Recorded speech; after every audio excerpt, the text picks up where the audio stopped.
Supreme court ने जाटों को OBC कोटे के तहत मिले आरक्षण की व्यवस्था आज रद्द कर दी। अदालत ने कहा कि आरक्षण के लिए पिछड़ेपन का आधार सामाजिक होना चाहिए, न कि आर्थिक या शैक्षणिक। सुप्रीम कोर्ट ने जाट आरक्षण के लिए दशकों पुराने आंकड़ों को भरोसेमंद नहीं माना। सरकार समेत विभिन्न दलों ने अदालत के इस फैसले के खिलाफ पुनर्विचार याचिका दायर करने की बात कही।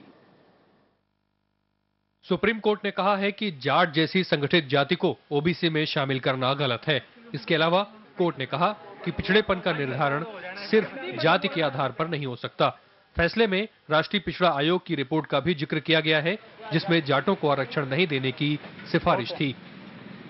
किसी भी जाति से कंपैरिजन करके कोई जाति बैकवर्ड नहीं हो सकती। मात्र जाति बेस पे कोई बैकवर्ड नहीं हो सकता। There has to be a group भी बैकवर्ड हो सकता है कोई।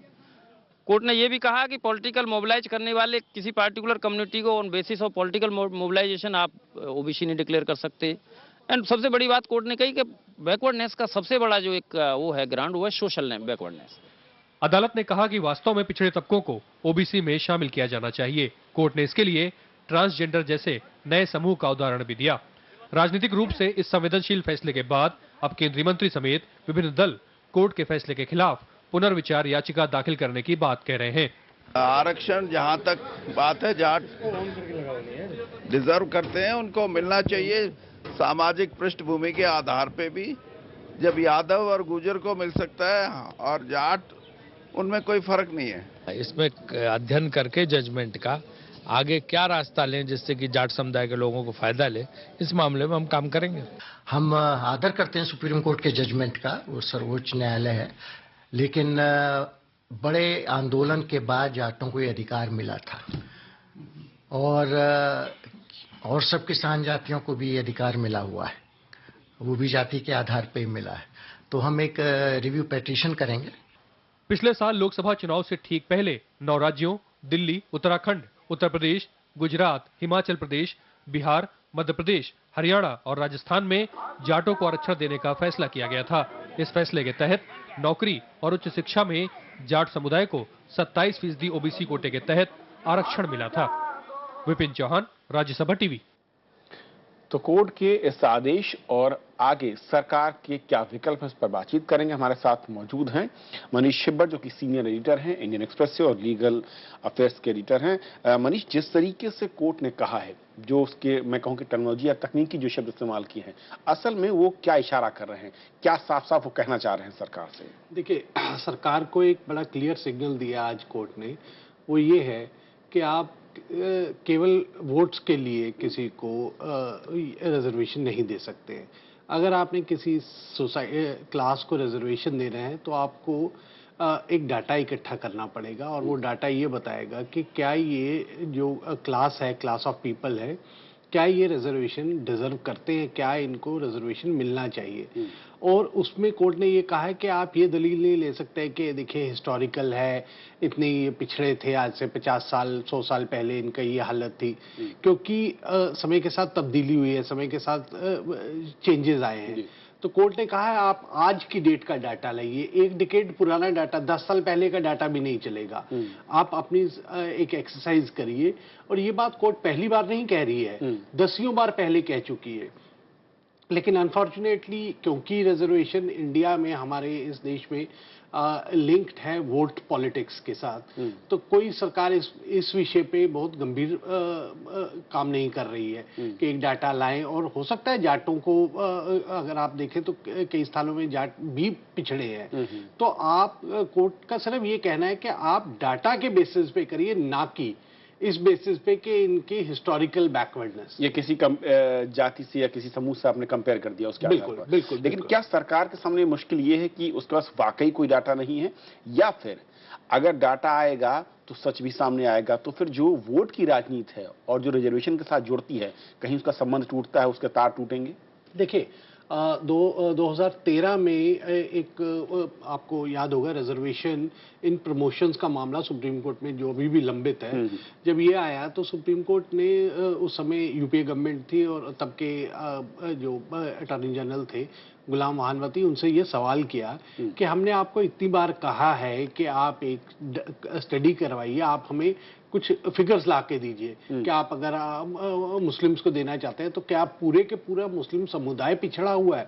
वैसे ही जाटों के केस में कोर्ट ये कह रहा है कि आप हमें ये बताइए कि जाटों में पूरे का पूरा जाट समुदाय ही पिछड़ा है, क्या डिजर्व करता है, या इसमें से कुछ एक एरियाज में बसे हुए लोग हैं जो डिजर्व करते हैं। अटॉर्नी जनरल गुलाम महानवती ने गवर्नमेंट को एक लीगल ओपिनियन दिया था उस समय, जिसमें ये कहा था कि अगर आप इस केस को जीतना चाहते हैं या ऐसे किसी भी केस को आइंदा जीतना चाहते हैं तो आप सबसे पहले ये स्टडी कीजिए। और देखिए, गवर्नमेंट के पास लीगल ओपिनियन था, गवर्नमेंट को लीगल एक्सपर्ट्स ने भी कहा, लेकिन उसके बावजूद यूपीए गवर्नमेंट ने कोई कार्रवाई नहीं की। कोर्ट में मामले लंबित है, आंध्रा की रिजर्वेशन का मामला अभी भी पड़ा हुआ है, ये वाला उत्तर प्रदेश का भी प्रमोशंस का मामला है, कुछ नहीं किया। अब पिछले 10 महीने से ये सरकार है, इन्होंने भी कोर्ट में यूपीए का स्टैंड लिया कि नहीं, इनको मिलना चाहिए जाटों को, लेकिन कोई डाटा नहीं पेश किया। आपके पास समय था, आप जाते कोर्ट को, कोर्ट आपसे सिर्फ इतना मांग रही है कि आप हमें कन्विंस कीजिए कि ये वाकई में पिछड़े हैं, सिर्फ इसलिए नहीं कि आज से 500 साल पहले जब ये लोग उस समय पिछड़े थे। और एक और जो अहम बात मनीष दिख रही है आज की, अगर मैं कहूँ कि कोर्ट ने जो कहा कि जातियों को शामिल करने के लिए राजनीतिक दलें, सरकारें आगे आ जाती हैं, लेकिन किसी जाति को हटाने के बारे में कभी कोई चर्चा नहीं होती, ना उसके बारे में सरकार आती है। क्या वहां पर भी वाकई अगर आंकड़े आते हैं तो सबके लिए हितकारी हो सकते हैं, लेकिन उसकी तरफ बढ़ना नहीं चाहता कोई भी सरकार। देखिए, ये कोर्ट ने बहुत बढ़िया बात कही, लेकिन आप जहां भारत में हम दलगत राजनीति देखते हैं, जहां छोटे छोटे दल हैं जो एक खास समुदाय के बेसिस पे उनके वोटों की राजनीति कर रहे हैं, तो ये बहुत मुश्किल होगा एक्सपेक्ट करना कि कोई राजनीतिक दल ये करेगा। लेकिन कोर्ट का ये मानना है कि आप एक जो महत्वपूर्ण विषय कोर्ट ने पहले भी कहा है, आज भी इशारा किया है, उन्होंने ये कहा है कि आप एक स्टडी ये भी कीजिए कि रिजर्वेशन का फायदा कितना हुआ है। अगर आप 50 साल से एक दल को या एक जाति विशेष को आपने रिजर्वेशन दिया है, आप अब ये देखिए कि उस रिजर्वेशन का फायदा किन लोगों को मिला है, क्या आप उन्हें गरीबी के ऊपर उठा सके, क्या उसमें उनके रहन सहन में इतना बदलाव आया है कि रिजर्वेशन का जो असली फायदा था उन्हें हुआ है, या रिजर्वेशन का फायदा उसी दल के, उसी ही जाति के कुछ खास लोगों को मिला है। तो सरकार के पास 100 तरह के स्टडी करने के तरीके हैं, एनएसएसओ है, डाटा इकट्ठा, कभी क्योंकि इससे वोट नहीं मिलते, इससे इनफैक्ट वोट जाने का खतरा है। बिल्कुल। मनीष, एक आखिरी सवाल, जिस तरीके से सरकार, मैं कहूं कि यूपीए ने कहा था, आपने खुद कहा और कोर्ट में साफ है कि नई सरकार भी उसी स्टैंड पर कायम है कि रिजर्वेशन मिलना चाहिए, पुनर्विचार याचिका की बात कर रही है सरकार, लेकिन सरकार के पास जो विकल्प हैं उसके आधार पर क्या वाकई वो उस जीत को हासिल कर सकती है जिसकी इच्छा शक्ति वो दिखा रही है? देखिए, मुझे नहीं लगता, क्योंकि ये मैं तो पिछले 6-7 साल से इन केसेस को देख रहा हूँ। हर केस में सुप्रीम कोर्ट का जनरली ये होता है कि एक जज का विचार दूसरे जज से नहीं मिलता है, कई बार नहीं मिलता है, लेकिन इस केस में इंदिरा साहनी की जजमेंट को तकरीबन सब जजेस फॉलो कर रहे हैं, और उसमें उन्होंने बड़ा क्लियर हर जजमेंट में, हर ऑर्डर में स्टैंड लिया है कि आप हमें कन्विंस कीजिए कि ये डिजर्व करते हैं। और जब तक मुझे नहीं लगता ये सरकार या कोई भी सरकार या स्टेट गवर्नमेंट्स ये कन्विंस नहीं कर पाएंगी स्टेट को, और वो कन्विंस कैसे होंगी? डाटा के आधार पे कि हमारे पास फिगर्स हैं, नंबर्स हैं कि ये डिजर्व करते हैं। जब तक आप उन लोगों को ये नहीं कन्विंस कर पाएंगे, तब तक मुझे नहीं लगता आप कोर्ट का जो स्टैंड है वो चेंज होगा कुछ। वो मनीष, बहुत बहुत शुक्रिया तमाम तकनीकी पहलुओं को समझाने के लिए आपका।